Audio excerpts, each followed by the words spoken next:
एक ऐसा डॉग जो दुनिया में सबसे लॉयल डॉग की लिस्ट में भी आता है और सबसे डेंजरस डॉग की लिस्ट में भी।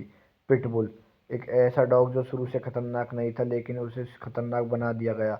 इसकी स्टार्टिंग होती है इंग्लैंड में 80s के टाइम पर, जिस टाइम पे लोग अपने एंजॉयमेंट के लिए जानवरों की लड़ाई करवाते थे। बुल बैटिंग, जिसमें लोग सांड को कुत्ते से लड़ाते थे, सांड को बांध के कुत्ते पर उसको अटैक करवाते थे।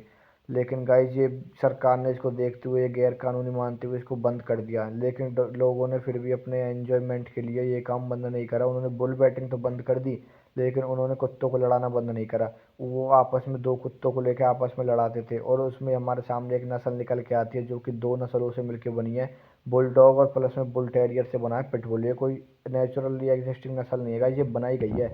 ये बुलडॉग और बुल टेरियर के क्रॉस प्रोडक्ट से पिटबुल हमारे पास निकल के आई थी नस्ल। और गाइस पिटबुल भी कोई सिंगल ब्रीड नहीं है, ये भी दो तरीके की ब्रीड है। भाई हमारे पास एपीबीटी होता है, अमेरिकन पिटबुल टेरियर, और अमेरिकन स्टैफोर्डायर टेरियर रहता है हमारे पास।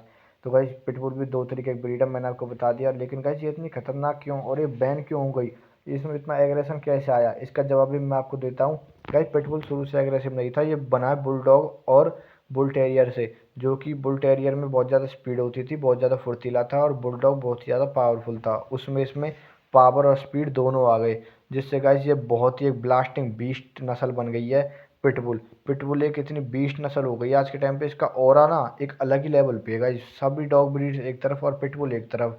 आपने सुना होगा कि पिटबुल ने लॉक कर लिया पिटबुल को, उसको पकड़ लिया और उसको खा गया, उसको काट गया। आपने केसेस बहुत सारे सुने होंगे। लेकिन गाइस जो पिटबुल है ना वो एक शांत ब्रीड है, अगर उसे अच्छी ट्रेनिंग दी जाए तो। इसकी भले ही 235 PSI होती है, लेकिन फिर भी इसके जबड़े में इतनी ताकत क्यों है, क्योंकि गाइस इसकी कुछ बनावट ही ऐसी है।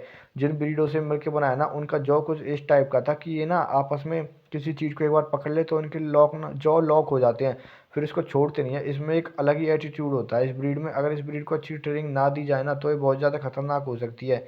लेकिन फिर भी ये इतना बैन है, फिर भी लोग इसको इस्तेमाल करते हैं। ये लोगों का प्यार है, लेकिन अगर प्यार करो किसी ब्रीड को तो अच्छे से करो भाई। उसको अच्छा टाइम दो, अच्छा खाना दो, अच्छा वेदर दो और अच्छा रहने के लिए जगह दो।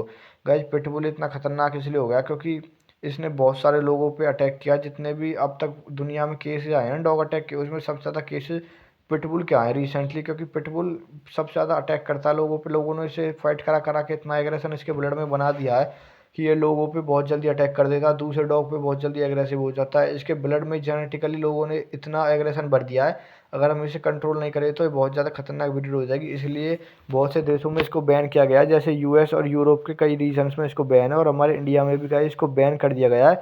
लेकिन फिर भी लोग इसे पाल लेते हैं बिना रजिस्टर कराए।